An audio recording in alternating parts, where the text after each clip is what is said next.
if you have vacation time saved up at your job, or take 2 weeks off or something like that. And trade full time, like almost like a staycation. Don't go anywhere. Go home and pretend like you quit your job, like doing like a trial run, so to speak.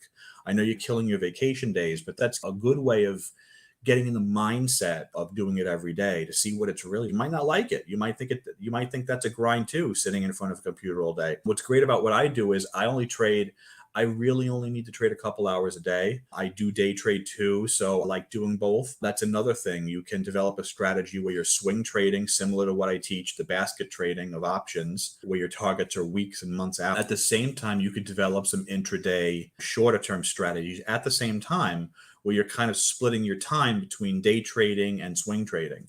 So there's nothing wrong with doing that either, because then your day trading kind of takes the place of your full-time job. But again, these are all things that can be done slowly and gradually over time. So I understand the quiet desperation. I get it. I've been there. I've done that. What's great about having a game plan or a plan B is the quiet desperation starts to go away. Even if you're sitting at your full-time job, let's say you hate your full-time job, knowing that you're working towards something will actually help your mental health. It'll actually help you'll have something up your sleeve, right? And then if God forbid you get laid off or fired or something like that happens, you already have a plan B you could slip into. So these are all things that I tell my students. You don't have to just jump ship right away and do that, okay? So again, start slow, take your time, and go from there, okay?